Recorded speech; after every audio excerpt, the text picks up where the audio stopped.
Oi, som. Então, as crianças de 3 a 6 anos podem subir, tá bom? Vai ter salinha para poder as crianças estarem cultuando a Deus lá, adorando o Senhor também na linguagem delas. E nós que estamos aqui, vamos abrir a palavra de Deus lá em Tito, capítulo 1. Então, o irmão João já orou por alguns irmãos que estão enfermos. No final, até queria pedir para que a gente tivesse mais um tempo de oração por eles. O seu Kleber está, inclusive, indo agora para o hospital, né? Ele parece que ele está sentindo um pouco de paralisia de um lado do rosto, alguns formigamentos, então pode até ser um AVC ou algo do tipo, né? Então, a gente vai ter um momento de oração especial por ele. A gente sabe que tem outros irmãos também que estão doentes, a irmã Regina, o pastor Clesiano também está doente, alguns outros irmãos também estão enfermos, então, o João já orou, mas eu queria no final, após a pregação, a gente ter mais um tempo de oração por eles, tá bom? Só como uma forma de a gente interceder e clamar ainda mais, tá certo? Então, como os irmãos sabem, eu tenho exposto aqui, em algumas quartas-feiras, a carta de Paulo para Tito. E antes de iniciar o sermão de hoje, eu queria indicar para os irmãos um livro bem prático, um livro muito bom, principalmente pensando nos homens, na liderança masculina, no cuidado do seu lar, que é um livro do Davi Murky, que é Homem Nota 10. Então, um livro que, inclusive, a gente já trabalhou um período aqui na nossa igreja, no PG dos homens. É um livro muito bom. Ele vai destrinchar todas as qualificações de um presbítero, que é justamente o nosso assunto de hoje, as qualificações de um presbítero. Ele vai destrinchar todas elas, tanto de 1 Timóteo, capítulo 3, como também de Tito, capítulo 1, que a gente vai dar hoje, pelo menos, observar duas características e aplicar nas nossas vidas. Então, eu queria deixar essa indicação para vocês, tá bom? Livro muito bom, muito prático, muito legal mesmo, me edificou muito. Inclusive, eu já utilizei ele em aconselhamentos, dá para trabalhar em aconselhamento um ponto em cada encontro. Então, fica essa indicação para os irmãos, para estudarem ainda mais e, enfim, conhecerem mais a palavra de Deus e nos edificar, tá certo? Então, eu queria trazer para vocês, inclusive, uma pesquisa que ele traz aqui na introdução desse assunto, que é a respeito das qualificações de um presbítero.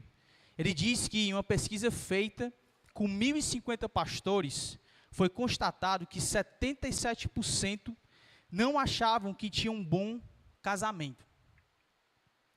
Outros 38% era divorciado ou em processo de divórcio. Uma outra parte, em torno ali de 30%, 315 pastores, já tiveram um caso sexual. E 35% lidavam com pecado sexual. Então, é muito triste a gente ver esses dados, porque dentro daqueles homens, né, pensando aqui naqueles que lideram a comunidade, que lideram a igreja, e que nós como comunidade esperamos que eles sejam referências, que eles sejam exemplares, muitas vezes nós nos deparamos com isso. Deparamos com casos de homens que estão à frente, mas caem em pecados, como a gente tem tratado em algumas quartas-feiras aqui, e que infelizmente não podem seguir servindo à frente da comunidade. Porque afinal de contas, todos nós que estamos aqui, Deus espera de cada um de nós essa característica de irrepreensibilidade, característica de marido de uma só mulher, hospitalidade, amor, devoção, dedicação. Então nós devemos lembrar, irmãos, que é uma característica que Deus espera não somente daqueles que lideram, mas de cada um de nós como povo de Deus. A gente precisa lembrar, irmãos, que a grande ideia de Paulo para Tito, ao enviá-lo para essa região, no caso a ilha de Creta, para que ele constituísse presbíteros em várias cidades, a ideia de Paulo é que Tito pudesse estabelecer homens que seriam modelos para a comunidade. Então, não se espera apenas que os líderes sejam esses modelos, mas espera-se que toda a comunidade sigam esse exemplo de piedade, devoção e maturidade no meio da comunidade. Então, o ponto que eu queria, a forma como eu queria tratar essas qualificações aqui com vocês, em algumas quartas-feiras, é tendo em vista que essas qualificações não se aplicam apenas ao pastor, ou ao presbítero, ou ao bispo. Como vimos na última pregação, são palavras intercambiáveis, que se referem apenas a um líder da comunidade, ou a líderes da comunidade. Então, não é apenas para esse grupo, mas é também para mim e para você. Esses homens servem como modelo para que a gente possa olhar e se espelhar neles, para que a gente possa entender na prática o que é ser fiel à esposa, o que é ser um bom pai, o que é ser hospitaleiro, o que é ser alguém que não é avarento. A gente tem que olhar para esses homens e ver eles como modelos, para assim seguirmos o exemplo deles. E eu também queria, como de forma introdutória, lembrar, irmãos, que cada um de nós aqui está em processo de amadurecimento. Não existe, irmãos, nenhum de nós aqui que é perfeito, mas existe dentre nós irmãos que são maduros. Então, durante a pregação, eu vou deixar isso mais claro, qual é essa diferença, tá? Entre aqueles que são imaturos, em processo de amadurecimento, e os maduros dentro da comunidade. Então, eu não queria, com esse sermão, desencorajar você. Eu queria mostrar para você qual é o patamar, o que é que Deus espera, que eu e você sejamos, para que a gente possa glorificar a Deus e imitar o nosso Cristo, por meio de uma vida exemplar de santidade e de piedade. É cada um de nós, irmãos. Não é somente esperado dos líderes, mas é esperado de mim e de você em relação a isso. Então vamos orar pensando nisso. E eu já queria entrar em algumas qualificações e aplicar na vida dos irmãos, para que a gente possa trabalhar nesse sentido, para crescer a imagem do nosso Cristo, tá bom? Então curve sua cabeça, feche seus olhos, ore comigo, clamando ao nosso grande Deus. Nosso Senhor, te louvamos por estarmos aqui reunidos em torno da Tua Palavra, para aprendermos mais sobre Ti. Sabemos nossa insuficiência, nossas fraquezas, tanto internamente como externamente, e sabemos que sem Ti nós nada podemos fazer.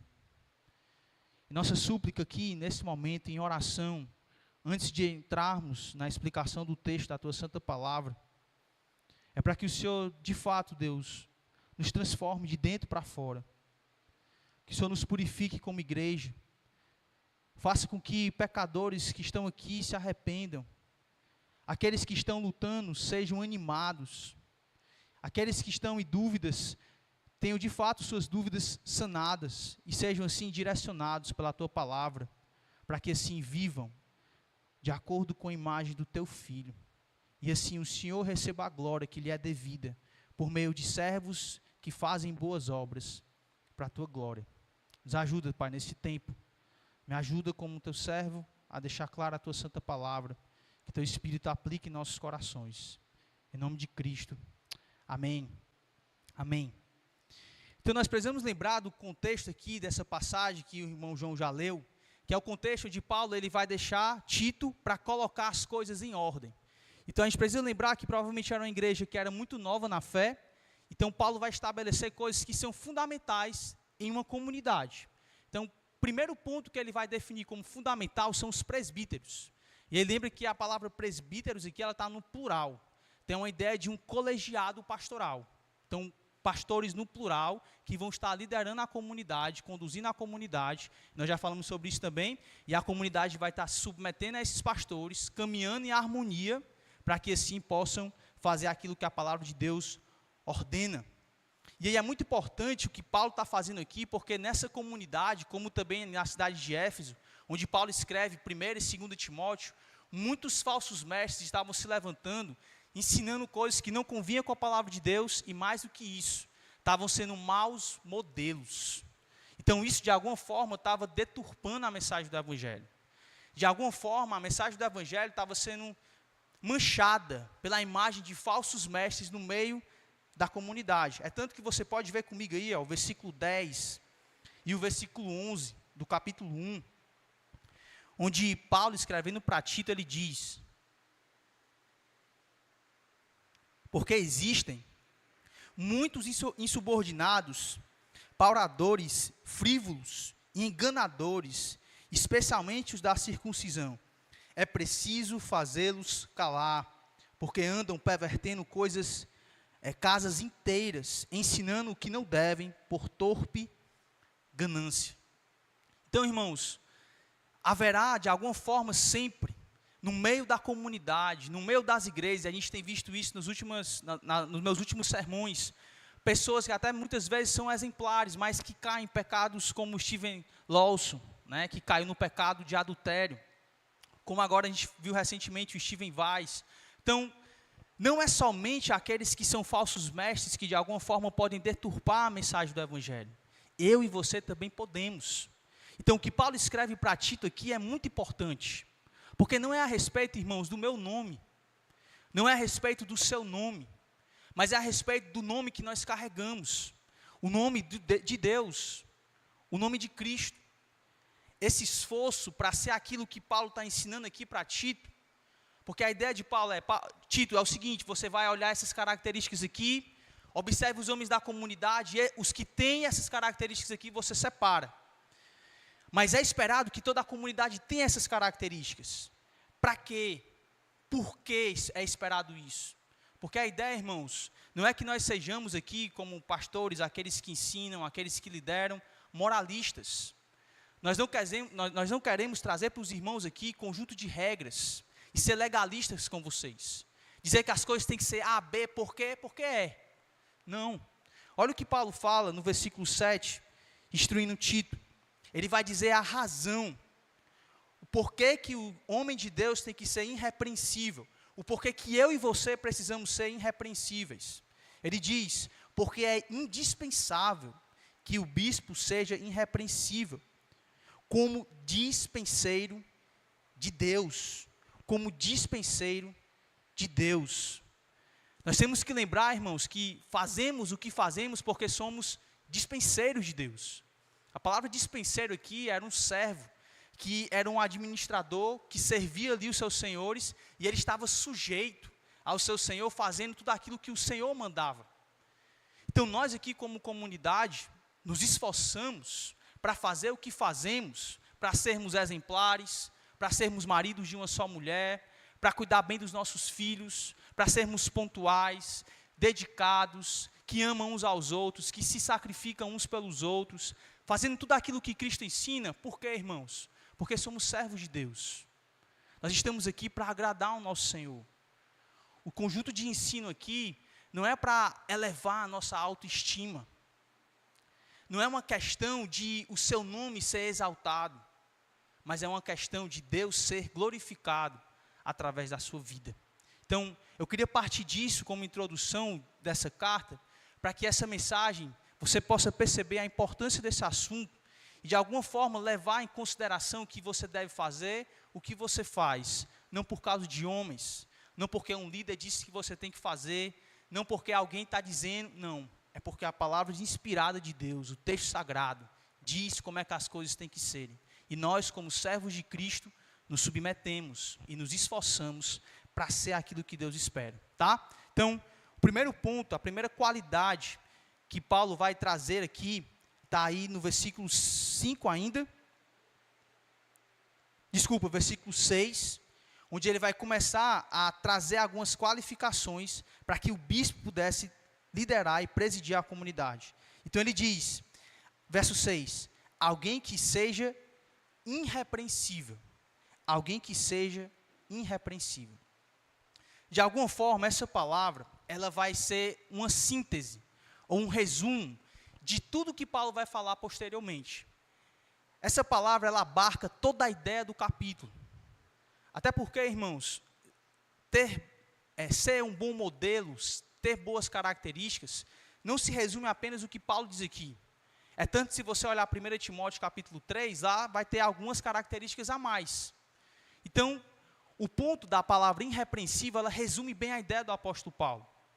A ideia do homem irrepreensível é alguém que, de alguma forma, não tem ganchos na sua vida. Significa, literalmente, alguém que não pode ser justamente acusado ou pego em algum tipo de iniquidade ou injustiça. E eu queria lembrar aqui para os irmãos que essa palavra não significa perfeição. Porque se você passar um dia comigo, você vai ver que eu sou pecador tão quanto você. Que eu erro tão quanto você. O ponto da palavra é como nós estamos lidando com os pecados que nós caímos, que nós lutamos. Quando você, por exemplo, erra, você admite que errou? Quando você peca, você pede perdão, você confessa o seu pecado. Você deve a alguém, por acaso você acerta suas contas? Se você ofendeu alguém, você restaura os seus relacionamentos. Então, ontem mesmo, acho que foi ontem, né, amor? Acho que foi ontem. Ontem mesmo, eu vacilei com a Amanda. Eu fui meio irado com ela, vacilei com ela e, meu amor, me perdoe de novo. Eu errei com você, falhei na forma como eu falei com você, não era para me ter falado assim. Fui agir de modo iracunda, não era para me ter agido dessa forma, você me perdoa? Perdoa, amor. Então, vamos continuar lutando por isso. E a gente continua. O ponto, irmãos, não é a questão de perfeição, porque se fosse perfeição, quem poderia estar nesse púlpito? O ponto é o quanto você está lutando por aquilo que você sabe que é errado. O quanto que você se esforça para ser parecido com Cristo enquanto você caminha na sua comunidade local, na sua igreja, como servo de Deus. O ponto que Paulo quer traçar aqui para Tito é que esses homens que vão estar liderando a igreja, eles têm que estar num patamar de maturidade. Então, essa aqui é a ideia. Ó. Existe no meio da comunidade aqueles que são imaturos. Quem são os imaturos, pastor? São aqueles que são novos convertidos, que não conhecem a palavra ainda, não entendem muito bem o que é vida cristã. Eles amam a Jesus, mas não conhecem o beabá do evangelho. Eles precisam ser instruídos quanto às coisas elementares da vida cristã. Normal. Tem aqueles que estão em processo de amadurecimento. Esse grupo aqui é um grupo, às vezes, que eu vou até pregar na próxima vez, em Hebreus, onde o autor vai falar sobre aqueles que estão em letargia espiritual. Eles conhecem, sabem o que devem fazer, mas são inconstantes. Oscilam. Vacilam na comunidade, caem no pecado e não confessam, não pedem perdão, não pedem ajuda, vivem nas periferias da comunidade, o pastor tem que estar direto, ou um irmão, um discipulador, rapaz, vem, muda isso aí, corrige isso aí, aí o cara melhora, cai. Ele é um imaturo, ele conhece, ou melhor, ele está em processo de amadurecimento, ele conhece, mas ele ainda oscila na sua caminhada. E existem os maduros. É dentro desse grupo aqui que Tito tinha que separar o presbítero ou o bispo. Os maduros não são os perfeitos, como eu falei, mas são aqueles que já ganharam ou têm um histórico prolongado de uma vida de caminhada com Jesus. Eles demonstram constância na sua vida devocional, constância na forma como amam as suas esposas, constância na forma como educam os seus filhos, constância em uma vida de serviço à comunidade, à igreja local, constância em um padrão moral, ético elevado no seu trabalho, na academia, no futebol, qualquer outro ambiente. Ele é alguém que demonstra maturidade. Não é que ele não caia, quando ele cai, rapidamente ele se arrepende, volta, corrige tudo e bola para frente. Parece que nem deu tempo você entender qual foi a queda do irmão. Foi algo rápido. Quando você chega para repreender ele, não, irmão, obrigado, irmã. Graças a Deus, já estou tratando isso, já pedi aconselhamento, já pedi ajuda, estou caminhando, amém. É isso. Esses são os maduros. É desse grupo aqui. Não que o pastor da igreja ele é o mais maduro. Ele está na frente da fila, junto com outros irmãos maduros no meio da comunidade. Qual é a diferença, então, do pastor para os outros irmãos maduros? É que o pastor tem um dom de ensinar, de ser mestre. Ele foi separado para liderar a comunidade. A igreja tem que reconhecer isso, separá-lo para isso, para que ele possa exercer o dom que Deus deu para ele. Então a ideia é que o homem deve ser um homem que não circula acusações sobre o seu passado ou sobre o seu presente. Esse é o tipo de homem que Deus quer que lidere a sua comunidade. Esse é o tipo de homem, de mulher que Deus quer, meu irmão e minha irmã, que você seja. Porque nós estabelecemos um padrão alto para aqueles que lideram. Mas nós também temos que lembrar que esse mesmo padrão deve ser apontado para a gente. Que quando você olha, levanta a mão, aquilo ali tem que ser corrigido, você também tem que levantar o seu coração e dizer, isso aqui também tem que ser mudado. O que Jesus fala é, ei, quando você pecar, você tem que primeiro tirar a trave do seu olho, quando você for corrigir alguém, para depois você corrigir aquela pessoa. Tem que haver sempre, irmãos, essa mudança de mim, de dentro para fora. tem que haver esse reconhecimento de que eu preciso também estar constantemente sendo transformado para servir o nosso Deus. Pensando nisso, eu queria trazer uma aplicação nesse sentido. Há algo pendente na sua vida? Olhando assim para o teu dia a dia. Existem pessoas que podem lhe acusar de algo não resolvido, quer seja na sua vida passada, quer seja no presente, no seu trabalho, na sua casa. Vamos supor que um dos pastores aqui da igreja, ou alguém da liderança da igreja, dos diáconos, vai na sua casa passar um dia com você. O que eles veriam lá? Será que tem coisas que você precisa resolver, que não estão resolvidas? Você tem uma vida cheia de ganchos. É um cara que sempre chega atrasado no trabalho, é um cara que trata mal a esposa, trata mal os filhos, vive no pecado, não muda, não se arrepende. Quando a gente vai caminhar com você, a gente percebe que você é iracundo, que você é cheio de problemas com as pessoas ao seu redor. Jesus, ao ensinar sobre uma questão de adoração, ele diz que, ao trazer ao altar a tua oferta, e ali te lembrares que teu irmão tem alguma coisa contra ti, deixa perante o altar a tua oferta. Vai primeiro reconciliar-te com teu irmão, e então, voltando, faz a tua oferta. Isso aqui é muito sério, irmãos. Deus, olha o que eu vou dizer. Deus não aceita a oração de homens que vivem na prática do pecado. Pedro fala isso. Os homens que tratam mal as suas esposas, Deus, ele tampa, uma metáfora, os seus ouvidos para não escutar você. Ele não escuta as suas orações. Existe alguma palavra impensada que você falou recentemente?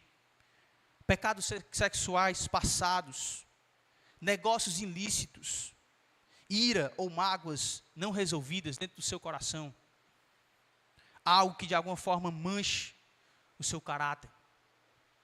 A palavra irrepreensibilidade, ela espera que você lide bem, com a forma como você está dando, ou como você está lidando com o testemunho, no seu trabalho, em todos os ambientes que você está inserido. Que tipo de homem e mulher, jovem, você tem sido no ambiente onde você está? Eu bem sei, irmãos, que tem situações que não é sábio. Por exemplo, a gente pedir perdão para alguma pessoa ou para alguma coisa do tipo. Então, por exemplo, ex-noiva ou ex-namorado, ou alguma coisa do tipo. Então, tem realmente situações que não é sábio a gente ir para resolver, pedir perdão, se reconciliar.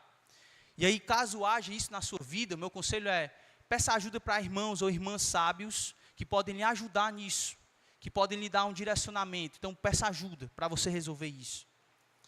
Mas há outras que nós temos que nos esforçar ao máximo, tudo o quanto depender de nós, para manter a paz, para reconciliar os nossos relacionamentos. Quando o outro não quer, ok. O outro não quer ser reconciliado, o outro não quer o seu perdão, tudo bem, você fez a sua parte. Mas você fez tudo o quanto era possível para estabelecer a paz com o outro. E eu falo isso, irmãos, dentro da nossa comunidade. A forma como nós devemos nos tratar, a forma como nós devemos nos amar no meio da comunidade. Isso aqui é importantíssimo, irmãos. Ontem mesmo estava conversando com o irmão, falando sobre isso. A gente estava lembrando da conferência, do retiro de jovens que teve, e o pastor Mateus comentou algo muito interessante, eu guardei, e realmente é isso. Ele falou assim, as minhas maiores alegrias foram na igreja, mas as minhas maiores tristezas também. E é verdade. Porque são as pessoas que nós mais amamos, que têm a maior capacidade de nos ferir. E o ponto, irmãos, isso vai acontecer. Porque é o que nós somos, irmãos. Quem aqui pode levantar a mão e dizer assim, hoje eu não pequei em casa, hoje eu não falhei. Talvez hoje não, mas vamos pensar na semana. Quem aqui pode levantar a mão e dizer, eu não caí nenhum pecado na semana? Irmãos, não existe isso. Quando a igreja vive em comunhão, em comunidade, vai haver pecado. Vai haver quedas. Às vezes o irmão vai falhar em lhe caluniar, e fofocar, e falar algo errado a respeito de você, e ser irado com você, machucar você de alguma forma. Isso pode acontecer conosco. Mas como nós temos lidado com isso? Olha o que Paulo fala em Efésios, capítulo 4. Volte algumas folhas. A respeito de como deve ser o nosso tratamento dentro da comunidade. Que eu creio que é importante enfatizar aqui. Para que sejamos irrepreensíveis, precisamos tratar devidamente tudo aquilo que equivale ao nosso passado, nosso presente e nosso futuro. Olha o que ele fala a partir do versículo 31 de Efésios capítulo 4. Longe de vós toda amargura e cólera e ira e gritaria e blasfêmias e bem assim toda malícia. Não deve haver no meio da nossa comunidade isso, irmãos. Amargura entre os irmãos. Esse sentimento de quando você vê o irmão de longe, a gente não está bem. E aí você deixa passar como se estivesse tudo tranquilo. Não deve haver esse sentimento de ira, da gente gritar uns com os outros dentro da comunidade. E verso 32, antes, sedes uns para com os outros benignos, compassivos, perdoando-vos uns aos outros, como também Deus em Cristo vos perdoou. E para mim o capítulo 5, verso 1 é o ponto-chave. Sede, pois, imitadores de Deus, como filhos amados, e andai em amor, como também Cristo nos amou, e se entregou a si mesmo por nós, como oferta e sacrifício a Deus, em aroma suave. A tua vida, a minha vida, deve ser um sacrifício a Deus.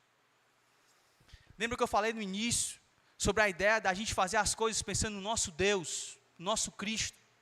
Ele deve ser a nossa referência, irmãos, em como nós nos tratamos como comunidade. Eu tenho falado isso, você tem essa responsabilidade de me ajudar o pastor Vladimir, o pastor Clesiano, os diáconos da comunidade, a serem aquilo que Jesus espera. Você tem essa responsabilidade de corrigir o seu amado irmão, a sua amada irmã em amor, em perdoá-lo.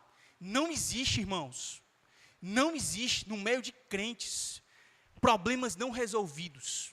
Não deve existir. Se você tem algum problema com seu irmão, você tem que resolver. Se você não resolver, Jesus ele é muito firme em falar isso. Se você não perdoa uma pequena dívida, é porque você não entendeu a grande dívida que você foi perdoado. Na parábola ele deixa isso claro para a gente. Nós não devemos ter esse sentimento entre nós, irmãos. Precisamos tratar isso, tanto individualmente, como também lá fora, com os ímpios. Como é que a galera do seu trabalho, as pessoas do seu trabalho, que convivem com você, lhe veem? Lhe veem como pessoas mansas, humildes, pessoas dedicadas, esforçadas, ou como um iracundo, briguento, um cara que nunca abre mão. Que tipo de testemunho você tem dado? Quais são os ganchos que você tem deixado na sua vida? Esse convite aqui, irmãos, que eu estou fazendo para você sondar o seu coração e a sua vida, não é para lhe desanimar e deixar você para baixo ou algo do tipo. De fato, pode ter essa característica como motivo de arrependimento, mas é para lhe motivar, lhe animar a mudar, a corrigir, a pedir ajuda e a ser um servo e uma serva de Deus diferente, piedoso, que teme a Cristo. Uma segunda característica que Paulo vai traçar aqui ainda, no versículo 6, escrevendo para Tito, e que Paulo espera que o bispo seja, mas que também cada um de nós também sejamos, é marido de uma só mulher. Essa segunda característica aqui de Paulo, ela é algo importantíssimo, irmãos, para a qualificação de um presbítero. O Davi Murk, escrevendo sobre isso, ele diz algo muito interessante. Ele diz assim, a fidelidade do homem à esposa é um dos testes principais para provar seu verdadeiro caráter. Vou repetir. A fidelidade do homem à esposa é um dos testes principais para provar seu verdadeiro caráter. Paulo ele quer trazer uma ênfase antes de todas as outras qualificações que ele vai tratar aqui. A primeira delas, dentro desse escopo da irrepreensibilidade, é ser marido de uma só mulher. Tanto aqui, como também em 1 Timóteo capítulo 3, essa é a primeira qualificação. Porque ser cheio do Espírito Santo, irmãos, não é manifestar isso apenas publicamente. Porque é fácil, irmãos. No meio de nós aqui, não ser alguém iracundo. É fácil a gente manifestar isso aqui no meio da comunidade. Né? No retiro a gente consegue ver melhor, porque a gente passa mais tempo junto, né? Quando vê o irmão jogando bola e pisando no pé do outro, a gente sabe como é que está o coração do irmão. A gente passa mais tempo e a gente vê isso, ou então quando a gente visita uns aos outros. Mas aqui no meio público é fácil, vocês estão sentados, eu não estou escutando ninguém, está tudo tranquilo, a gente sai, acaba o culto, passa 30 minutos, 40 minutos ali conversando, vamos para casa. Nem deu tempo de pecar. É fácil.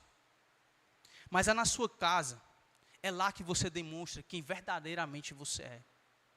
A forma como você trata as pessoas mais próximas a você. A forma como você se comporta diante delas. Ali vai revelar o seu verdadeiro caráter. Quem você é de fato. Quando os homens não estão te olhando. É se você está sendo piedoso e íntegro. Diante de um olhar divino. E não humano. Diante do olhar do Deus eterno.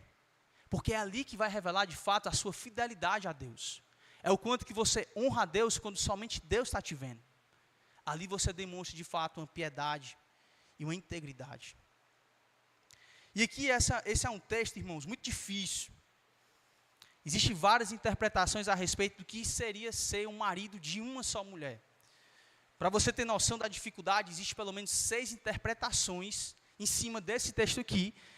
Eu lutei muito, irmãos. Até conversei com o pastor Clasiano. A gente tentou ver alguma forma.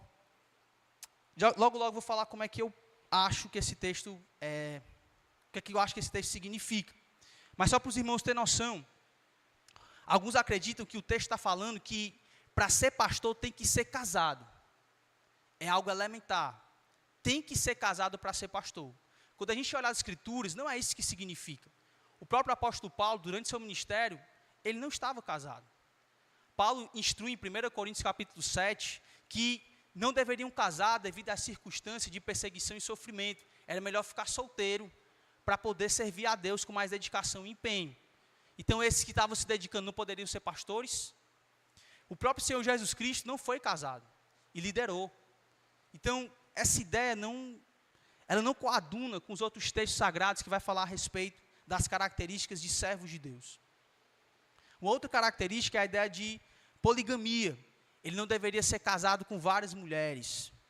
Aqui tem uma força nessa interpretação. A outra seria a ideia de que ele não pode ser um adúltero. Ou seja, ele nunca adulterou. Ele nunca caiu no pecado do adultério. Então seria essa ideia. E aí, essa ideia ela é fraca porque quando fala marido de uma só mulher, é muito mais do que algo físico. Quando Jesus fala a respeito da santificação e da pureza, ele fala que quando você olha para uma mulher e deseja no seu coração, você já pecou. Então, existe uma grande ênfase que os teólogos dão para essa ideia de que não é somente uma pureza externa, é também uma pureza interna. É alguém que está lutando internamente. A quarta ideia seria que ele é fiel à mulher atual, que eu vou desenvolver um pouco mais na frente. A quinta seria que ele não é alguém divorciado ou recasado. Ele nunca se divorciou e ele nunca recasou. Então aqui seria a ideia de que alguém que foi divorciado ou casado novamente não pode ser pastor ou ser líder na comunidade. E por último, seria a ideia de só um casamento ou só uma mulher a vida inteira. Eu queria resumir as duas principais visões. A primeira seria uma que o John MacArthur defende, Calvino, que seria a ideia de que ele é marido, que é sempre dedicado e fiel à esposa, tanto interiormente como também exteriormente. Aqui então, a ideia é que o texto não estava falando de divórcio, não está falando de alguma forma de outros casamentos que teve ou algo do tipo. Ele está falando do que o cara é hoje. A característica dele hoje, a pessoa dele hoje. Ele é alguém que é marido de uma só mulher, ele é fiel à sua esposa com todo o seu coração, considerando apenas ela na sua vida, amando somente a ela. E aqui não é que John MacArthur ele acredita que homens que foi casado com várias mulheres, ou que teve uma vida de um testemunho ruim na sociedade, possa ser pastor. Não é essa a ideia.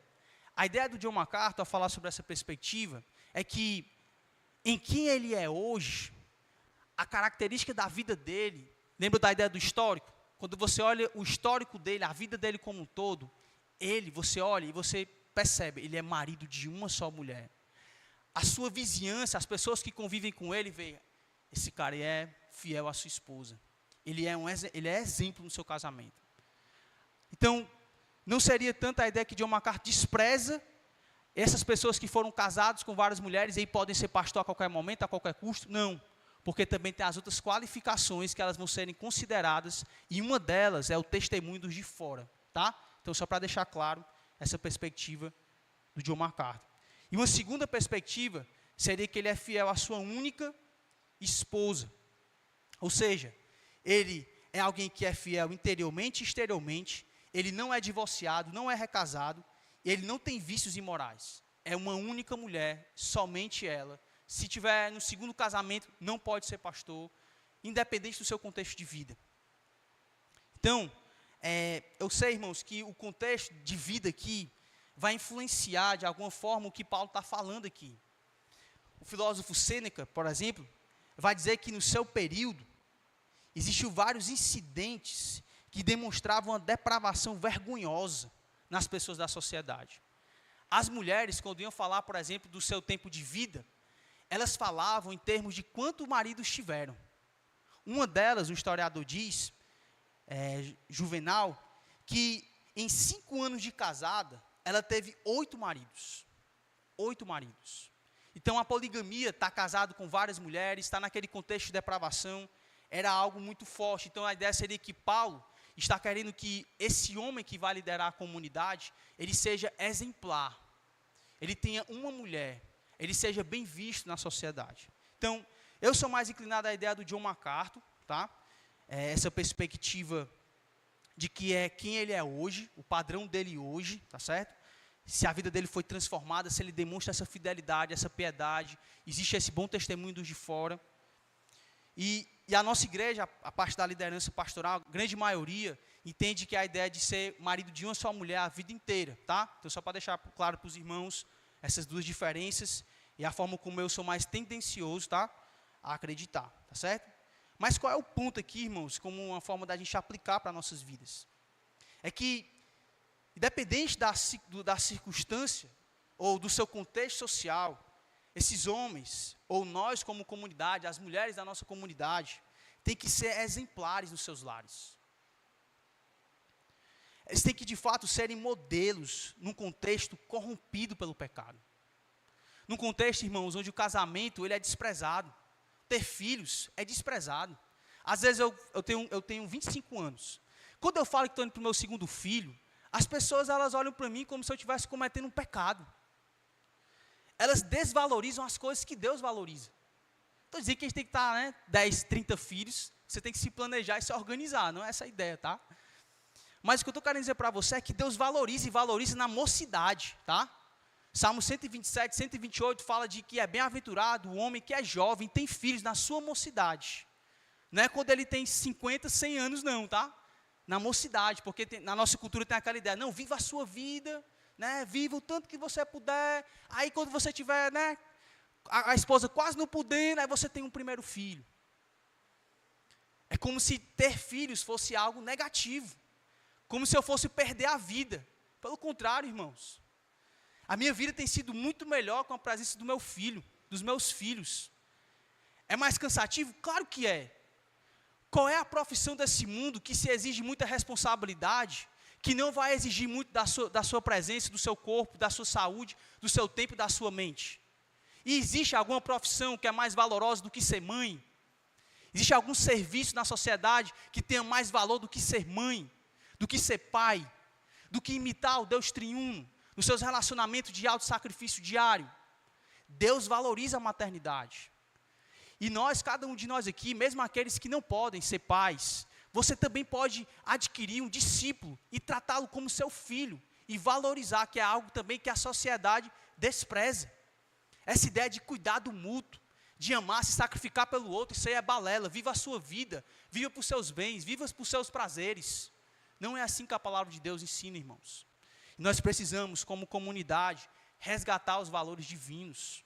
exaltar no nosso púlpito, nas nossas conversas internas, o que Deus valoriza, o que a palavra de Deus exalta, e não tratar, irmãos, com desdém, não tratar com desvalorização, se assustando, nada disso. É como Deus ensina e quer que nós, como comunidade, caminhemos, andando e valorizando aquilo que Ele valoriza. Então eu pergunto para você, à luz desse texto, como você tem tratado o seu cônjuge? Você tem sido amoroso, zeloso, respeitador? E aqui não se aplica apenas para aqueles que são casados. Se aplica a você também que é solteiro. Porque a forma como você vive hoje revelará a forma como você viverá amanhã. Como você tem tratado as moças? Você tem tratado elas com pureza, como sua irmã em Cristo? Moças, como você tem tratado os rapazes? Com respeito, demonstrando seriedade, demonstrando pureza, que você não abre mão das coisas que Deus valoriza. Você tem aumentado o padrão daqueles que você quer que case com você. E aí, claro, não é aquele padrão utópico, né? Tem que ser aí um Salomão na sabedoria, né? Sansão no porte. Vai ser difícil, tá? Vai ser complicado. Mas a ideia é que você valorize os aspectos que Deus valoriza. Homens piedosos, que amam a palavra, que amam o reino de Deus, que são comprometidos com a igreja local, que amam a palavra de Deus, que aplicam a palavra de Deus. A forma como você tem vivido hoje revela a sua fidelidade amanhã com o seu cônjuge. Não esqueça disso. Os irmãos que são casados, o seu casamento ele tem inspirado os jovens. Quando os jovens olham para vocês, eles anseiam ter um casamento como o de vocês.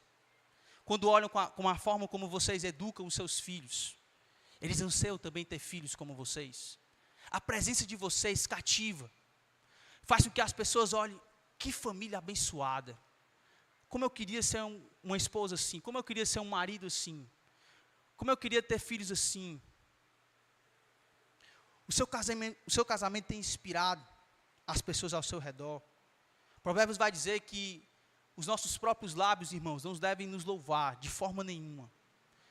Nós não devemos estar nos exaltando por aí.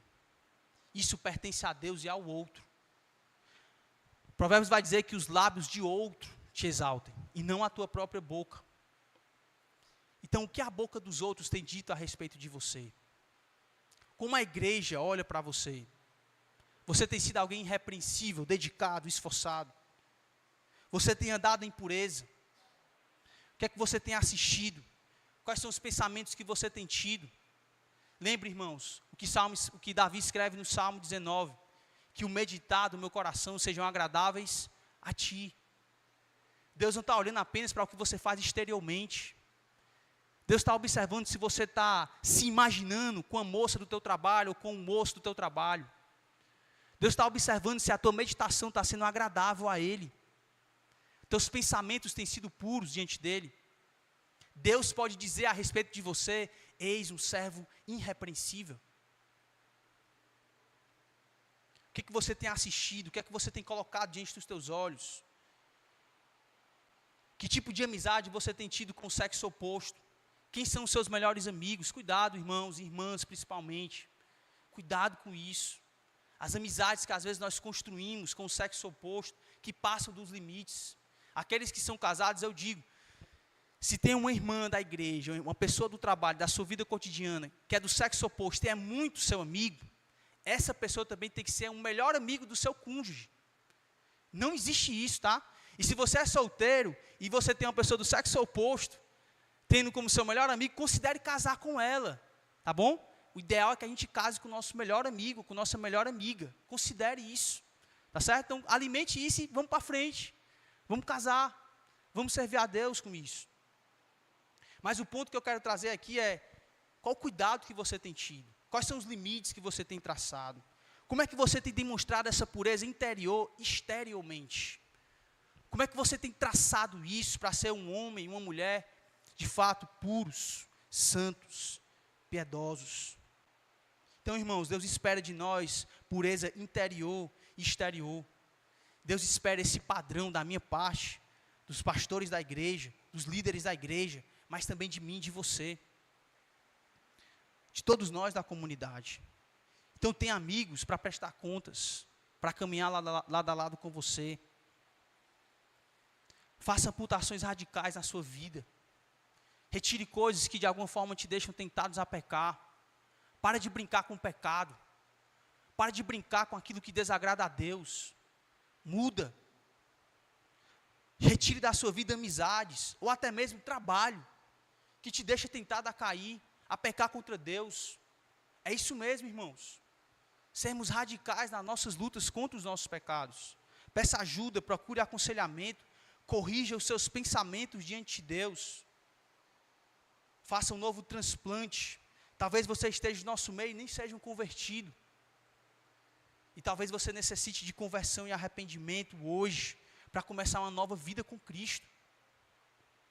E lutemos progressivamente, irmãos, tirando da nossa vida aquilo que desagrada a Deus, renovando a nossa mente diariamente com a palavra de Deus, colocando em prática no nosso dia a dia aquilo que Deus espera que a gente aplique. Tenha um plano de ação para lutar contra os seus pecados. Não viva na neutralidade, empurrando com a barriga, achando que vai ficar tudo bem, que vai dar certo. Não vai dar. Não brinque com o pecado. E aí, irmãos, para finalizarmos, com uma pergunta: quem é autossuficiente para essas coisas? Quem consegue, irmãos, colocar tudo isso em prática? Quem aqui de nós pode dizer que tem um pensamento ilibado, sem nenhum pecado, totalmente perfeito? Quem aqui tem uma vida totalmente perfeita? Quem? Para sermos de fato isso que Deus ensina na sua palavra, irmãos, eu e você dependemos desesperadamente do poder do Espírito Santo. Sem Ele, irmãos, nós nada podemos fazer. Ser bispo, ser pastor, não é uma questão de um chamado pessoal, é um chamado do Espírito. E ser cristão também, ser servo de Deus também. Por isso, eu queria finalizar lembrando para você: se humilhe diariamente diante do seu Cristo. Se humilhe diante dele, irmãos. Se coloque de joelhos: Senhor, me ajuda, Deus. Me ajuda a ser um marido melhor, um servo melhor, um profissional melhor, um cristão melhor. Sem ti, meu Cristo, eu nada posso fazer. O reino de Deus não é para aqueles que se acham sãs. É para aqueles que sabem que são doentes. E que sem o Rei dos Reis, o Senhor Jesus Cristo, eles nada podem fazer. Então que caminhemos como comunidade, nos esforçando para ser aquilo que Jesus espera, mas sempre caminhando em humilhação com o nosso Cristo, que prometeu sempre estar conosco e sempre estender a mão para aqueles que de fato buscam e o buscam de todo o coração. Amém? Vamos orar? Nosso Deus Santo, Eterno, Pai, Filho e Espírito Santo, te adoramos, Deus, pela tua palavra, que nos confronta, nos corrige, nos mostra, ó Deus, que é um nível impossível para nós mesmos. Nós declaramos aqui, Senhor, que nós não conseguimos, que é impossível para nós sermos aquilo que o Senhor ensina na tua palavra. E é por isso, Senhor, que nós pedimos a tua graça, para que o Senhor possa transformar os nossos corações. Para aqueles irmãos que estão aqui na comunidade, vivendo em imaturidade, oscilando na sua caminhada, que o Senhor dê graça, que o Senhor efetue no coração deles tanto querer como realizar, segundo a tua boa vontade, para que cada um de nós sejamos santos, piedosos, tementes a ti. Nos guarda, Pai, como igreja, do nosso coração enganoso, dos nossos pecados. Nos guardas, Deus, das mentiras do diabo, das tentações desse mundo, de que ele vive como um leão ao nosso derredor, tentando nos estragar, nos destruir, para manchar a tua glória, Deus. Por amor ao teu nome, nós suplicamos, ó Deus, leva cada um de nós diariamente, constantemente, a viver em humilhação diante de ti, na dependência do poder do teu Santo Espírito, se apegando à tua palavra, vivendo em comunhão uns com os outros, pedindo ajuda, lutando contra os seus pecados. Nos ajuda a ser radicais na luta contra o pecado, a sermos de fato irrepreensíveis, maridos de uma só mulher, puros, santos, não somente exteriormente, mas interiormente, com todo o nosso coração. Também colocamos diante de Ti a vida do seu Clébio, que está passando por uma situação muito difícil, de que provavelmente ele está com medo, com muitos receios. Que o Senhor possa vir com o Teu Santo Espírito e consolar o seu coração com as promessas do alto, Senhor. Que ele ponha os Teus olhos em Ti, que os seus olhos sejam fixados em Cristo, e a paz que excede todo entendimento domine o coração dele. Abençoa os amados irmãos também que estão doentes, como já foi suplicado a Ti, que o Senhor possa cumprir a Tua santa vontade na vida deles. Como bom Pai que o Senhor é, sempre nos leva a perceber que nós somos pó, que nós somos fracos e nós dependemos inteiramente de Ti. Te agradeço pelos livramentos que o Senhor tem dado no meio da nossa comunidade, cuidado constante em nossas vidas. Reconhecemos o Teu poder, Senhor, e Te damos glória por ser um Pai sempre presente, que cuida de nós e nos ama tanto. Te louvamos por isso, Te exaltamos e Te suplicamos por essas coisas, para que o Senhor seja exaltado e conhecido através de nós, através da nossa pequena igreja. Em nome de Cristo pedimos por isso. Amém.